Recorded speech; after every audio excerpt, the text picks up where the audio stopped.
A prison bus turns off the highway near Street Francisville, Louisiana, and heads toward a stretch of land so large it can swallow entire neighborhoods.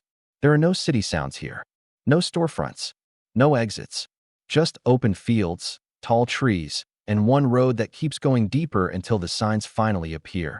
Louisiana State Penitentiary. Most people know it by another name, Angola. For the men inside that bus, this isn't just a transfer. It's a system decision that can reshape the rest of their lives, where they live, what they do every day, and in many cases, what kind of future is even possible. So how does someone get officially transferred to Angola, and what happens the moment they arrive? This documentary explains how inmates are officially transferred into Angola prison, also known as the Louisiana State Penitentiary, one of the most well-known maximum security prisons in the United States. This story is based entirely on real, verified procedures and documented history surrounding Louisiana's prison system, including classification, intake routines, and Angola's unique role as a working prison farm on an 18,000-acre former plantation site. This is not a story meant to shock or entertain. It is a factual, educational look at how prison transfers work, why Angola receives so many long-term inmates, and what arrival really means in one of America's most permanent prison environments. This documentary is for educational and informational purposes only. All content is based on factual, research-driven information from public records, official documents, court filings, and reporting by reputable media and human rights organizations. No information is intentionally fabricated or exaggerated. Before we proceed, please like, share, comment, and subscribe to support the channel. Transfers into Angola do not begin at Angola. They begin quietly, inside paperwork. In Louisiana, a person who is sentenced to prison does not automatically pick a facility. Instead, after sentencing, the state's correctional system uses a classification process to decide where that person should go. This decision is built around a few key factors: sentence length, security level, criminal history, disciplinary record, medical and mental health needs, known conflict risks, and most importantly, whether the person is expected to stay in prison for a very long time. Because Angola is not like most prisons in Louisiana. Angola is designed to hold inmates in maximum custody, and historically it has housed a large number of men serving life sentences or extremely long terms, often with limited chance of release. In fact, Angola has long been known for a reality that shapes everything inside it. For many inmates who arrive here, Angola is not a stop in the system. It is the final destination. So before any bus is scheduled, before chains of custody are signed, and before a person's property is packed into plastic bags, a state decision is made. This inmate belongs at Angola. Then comes the next step, one that seems simple on paper, but changes the inmate's life instantly. The state schedules the transport, and once transport is scheduled, it becomes official.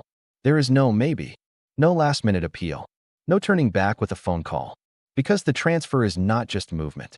It is a formal handoff of responsibility, control, and future. And when that prison bus starts moving, it's carrying more than a person. It's carrying a classification label the system has already decided will define them. But what happens when the bus finally reaches the gates and Angola takes custody?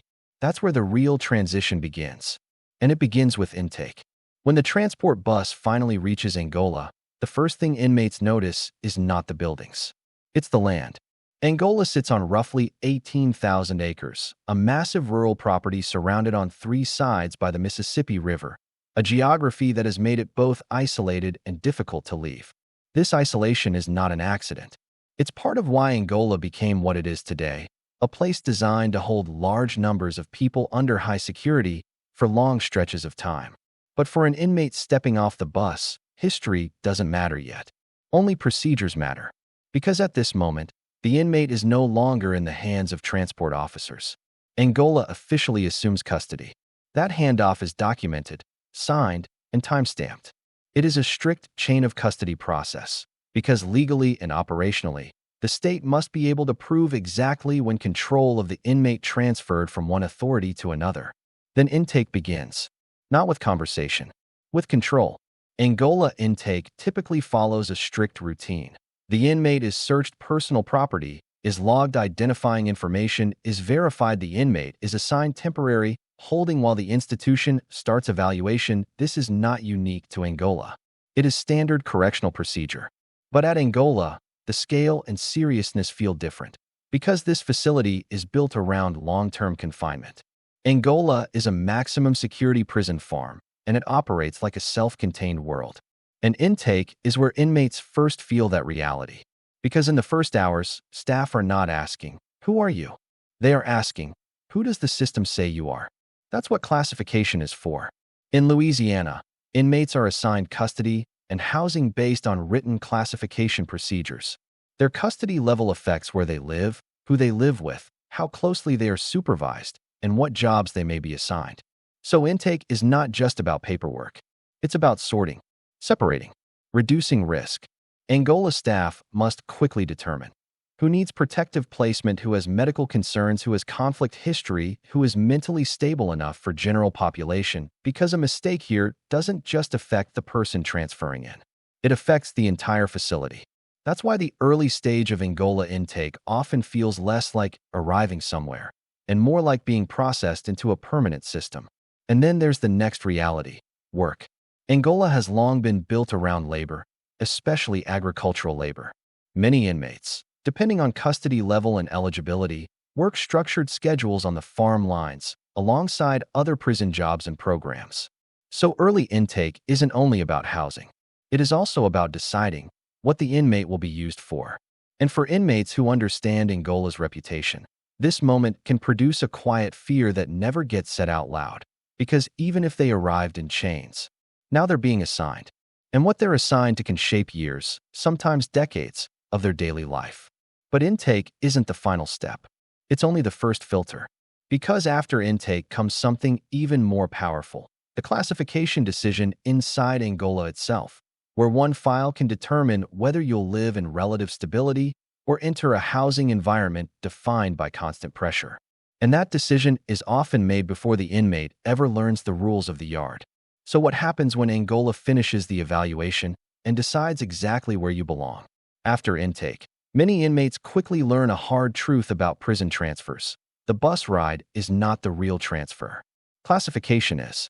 At Angola, classification is the internal process that decides an inmate's actual placement, where they will live, what restrictions they will have, and what their daily life will look like. This decision is not made by one person. It's shaped by institutional policy, staff recommendations, and documented risk factors. And most of it is decided using a file. A file that includes the conviction and sentence details, prior criminal history, institutional behavior at previous facilities, any known conflicts or separation needs, escape history or attempted escape indicators, medical and mental health information, disciplinary record, if any exists, to the system. The inmate is not mainly a story.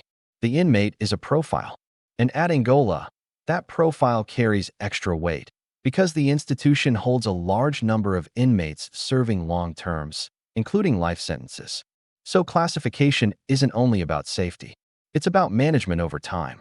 Angola's leadership has openly described the prison as a place where many inmates will spend decades, and where the institution must maintain control over a large population with limited chances of release. That changes the logic of classification. Because the question is not, where should this person go for now? The question is, where should this person go for years? This is also where Angola becomes very different from what outsiders imagine. To the public, Angola is often seen as one prison. But internally, it is many environments inside one property, each with different levels of structure, risk, and supervision. So inmates are generally sorted into custody levels that determine how freely they can move, how closely they are supervised, whether they qualify for work assignments, what housing unit they go to, whether they can participate in programs. In Angola, the system is designed to prevent the wrong mix of people, because in a long-term environment, even small conflicts can grow into lasting danger. So classification teams look closely at age and vulnerability, gang affiliation indicators, prior assaults, or violent disciplinary history, mental health needs, compatibility with work and dorm environments. Then comes the next step: housing assignment. Because housing is not just where you sleep. It determines your social world. It decides what kind of people you live near, how staff watch you, what rules apply to your routine, whether you can access work, education, or worship programs, and for many inmates, the first time they truly feel Angola's power is not at the gate. It's when a staff member tells them, "This is your unit."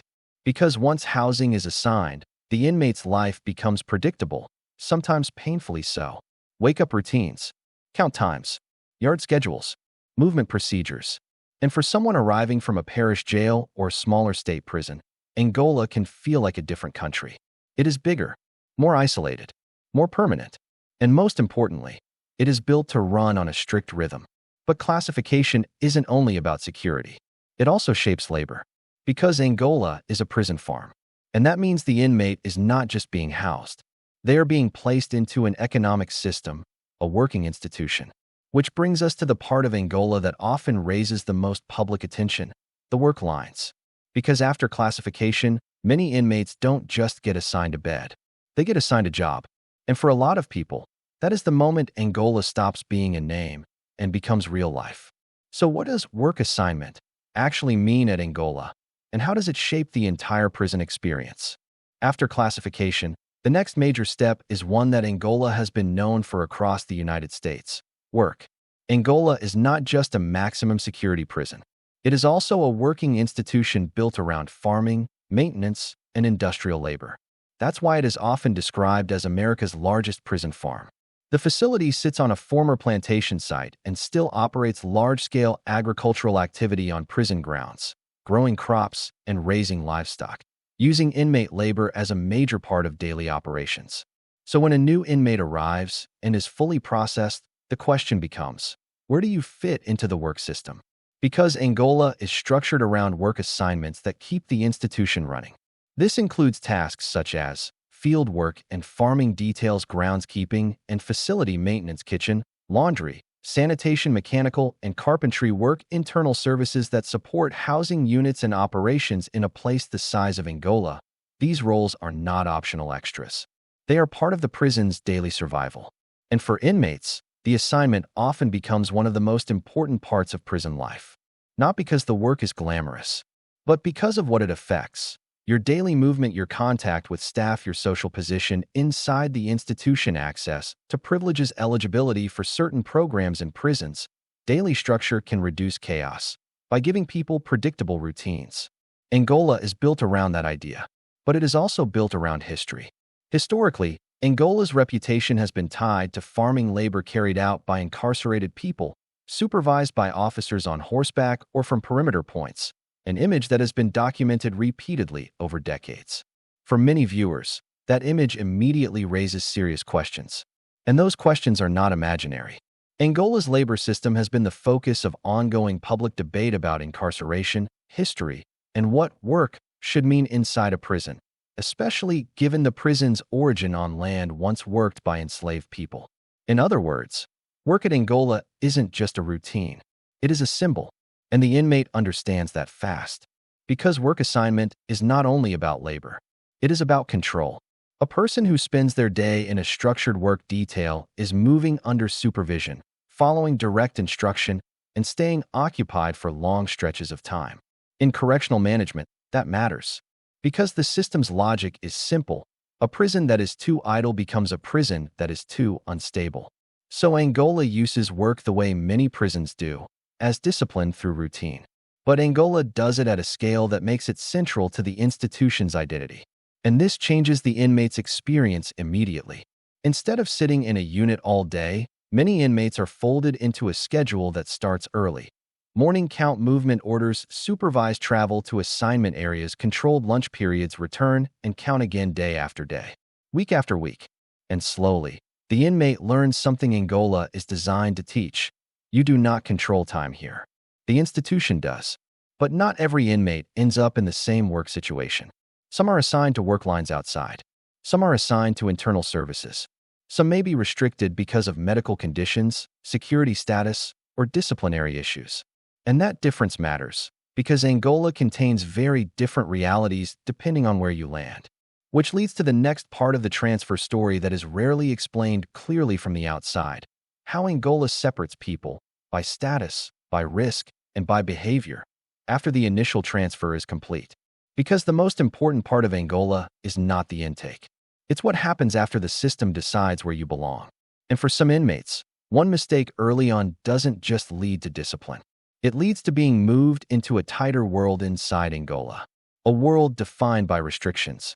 So what happens when the inmate's first weeks go wrong? An Angola system response. For most inmates, the transfer to Angola feels like the biggest change they'll experience. But inside the prison, staff often see it differently. Because getting to Angola is one kind of sorting. Staying stable inside Angola is another. After the first weeks, the prison's focus shifts away from intake and towards something Angola depends on to function: discipline and long-term control. Angola houses thousands of incarcerated men.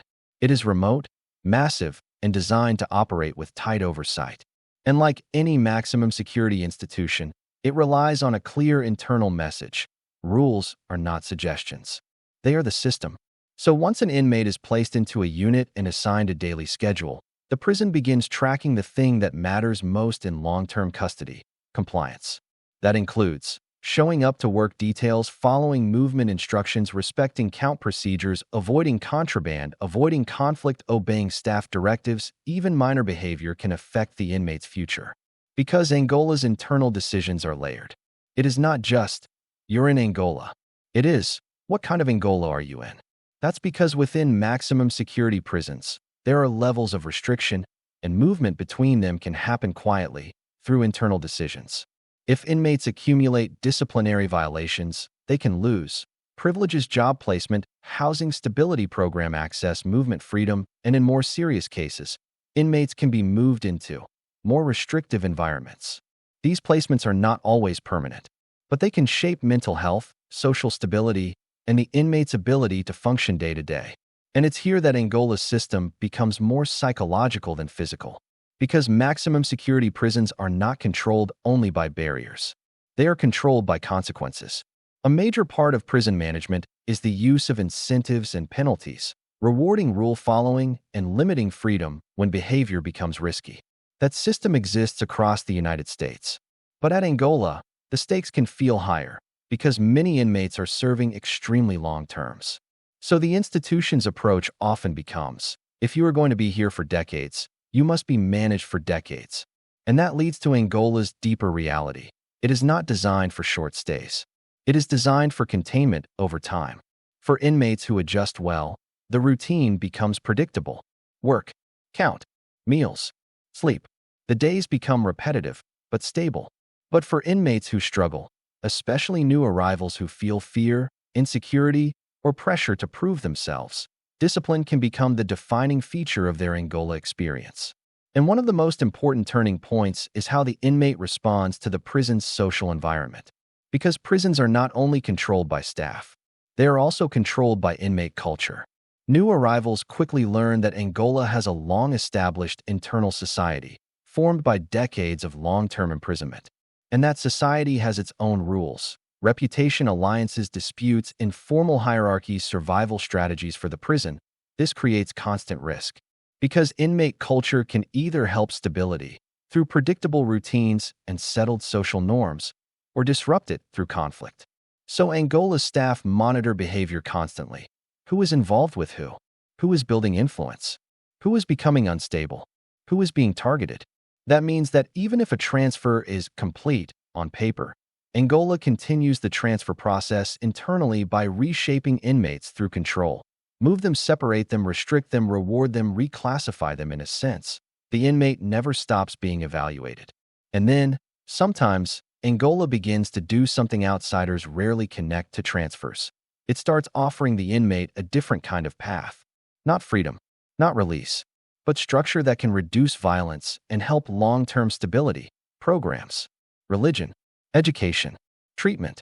Because Angola has become known not only for its labor and isolation, but also for how it uses institutional programming in a population where many men may never leave. And for an inmate arriving with nothing but a sentence and a fear of what comes next, this can become the biggest question of all. Is Angola only a place that takes from you? Or is it also a place where the system tries to rebuild you into someone it can manage? That is where the story goes next. Because after discipline comes adaptation. And adaptation at Angola can decide whether a man spends decades in constant tension or finds a way to survive the time. So what does Angola offer inmates once the transfer is complete? And what does the prison expect in return? Once an inmate has been at Angola long enough, the prison stops feeling like a sudden shock and starts feeling like something else, a permanent environment, a long-term system. And that's when a different kind of process begins, the process of adaptation.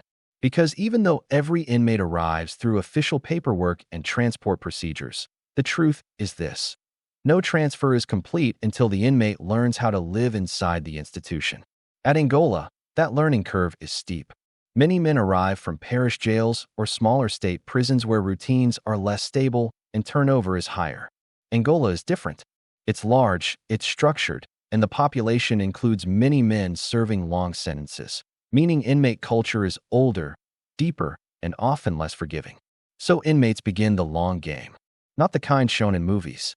A quiet long game, learning what to say and what not to say, learning who to avoid, learning how to stay neutral, learning how to move without trouble, learning the routine until it becomes automatic, and Angola's routine is designed to be automatic.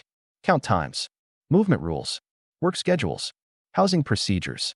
If prison systems are machines, Angola is one of the clearest examples, a facility designed to run the same way every day for decades. But the prison isn't only trying to control inmates. It's trying to stabilize them. Because long-term imprisonment creates predictable psychological problems. Chronic stress, emotional flattening, hypervigilance, depression, social withdrawal, identity erosion. Inmates often describe this as becoming institutionalized, not as slang, but as a real cognitive shift where the person begins to think in the prison's logic because the outside world becomes distant. Angola is especially shaped by this because of its demographics and sentence lengths. A prison with high turnover can treat inmates like temporary management problems. Angola can't. Angola has to manage people who will still be there years later. So it offers structured pathways that serve two goals at once: reduce disorder, reduce desperation. That is where programming comes in. Angola's institutional programming. Over time, Angola has become known for programs that operate inside a maximum security environment, including educational courses and GED programs, job skill training in prison industries, structured religious services, mentorship roles for more stable inmates, hobby crafts, and supervised activities. The programs don't exist as charity. They exist as control through structure. Because inmates who have routines, responsibilities, and a place in a program are statistically less likely to create chaos than inmates with nothing to lose. For the inmate, these programs can matter for other reasons too. They provide movement. They provide purpose. They provide some feeling of dignity inside a system built to remove freedom. And at Angola, where many inmates are serving life sentences, purpose becomes a survival tool. Not because it makes prison easier, but because without it, time becomes unbearable. So inmates adapt in two broad directions. Path 1. Resistance. Some inmates react to Angola by challenging it. They refuse work, break rules, carry contraband, build a reputation through intimidation, or try to exploit the inmate economy. This path often leads to more restriction. Because Angola responds to instability quickly, with discipline, separation, and loss of privileges. Over time, this becomes a cycle. The inmate becomes harder to manage. The prison becomes harder on the inmate. Path 2. Survival through structure. Other inmates make a different calculation. They focus on stability. They work. They stay out of conflict. They try to gain trusted assignments. They join education programs, religious services, or structured prison roles. This path doesn't mean they accept prison. It means they attempt to control the only thing still available: behavior. Because at Angola, behavior isn't just personal choice. It is currency. It can determine where you live, who you live near, what kind of job you get, what opportunities you can access, what kind of reputation follows you. So inmates who want stability often learn to live like this. Don't create problems. Because problems can follow you for years. But Angola doesn't only watch individuals. It watches groups. And that's where the next layer begins. Because one of the most important realities about Angola transfers is this: the system doesn't just move inmates into Angola. It must manage how inmates organize once they're there. That means influence, alliances, illegal economies, and social hierarchies. And when those grow too strong, Angola responds, not with emotion, but with policy. Because in a prison like this, Order isn't maintained by force alone. It's maintained by breaking power structures before they become too large to control. So how does Angola manage inmate influence after transfers?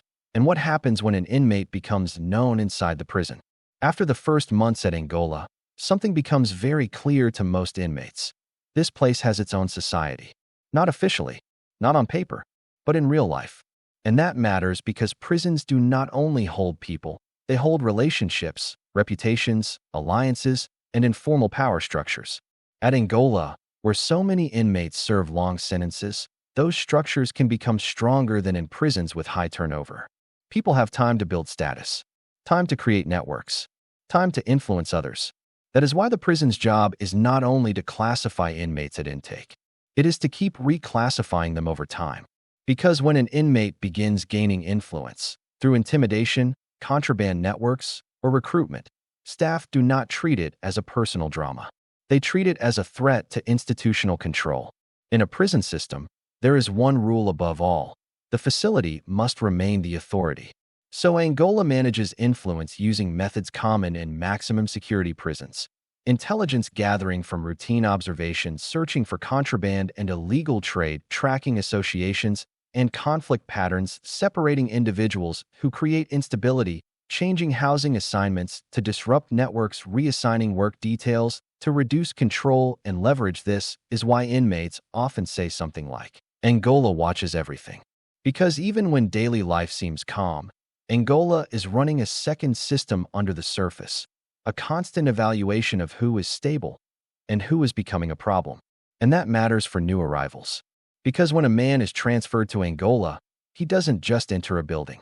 He enters a long-running environment where the prison already has decades of experience dealing with conflict, pressure, reputation games, contraband economies, long-term grudges, and the psychological strain of permanence. This is why Angola has such a strong identity as an institution. It isn't just large. It isn't just isolated. It is designed to outlast the people inside it. And for inmates who arrive with the belief that a transfer is just a location change, Angola teaches a final lesson. The transfer doesn't end at the gate. It ends when the prison decides you're manageable. So how are inmates officially transferred to Angola? The answer is not only by bus. The real transfer happens through a system, a classification file, a custody decision, an intake process, a housing assignment, a work assignment, and then years of monitoring, discipline, movement, and control. Angola is called America's largest prison farm for a reason. But what makes it unique is not only the land. It's the long-term reality. Angola was built to hold people for decades, and in many cases, for life. And that means every transfer into Angola is more than a paperwork step. It is the state deciding, this person's future will be managed here. That is why understanding transfers matters. Because prisons are not just about punishment. They are about systems. And systems make choices, quietly, officially, and permanently.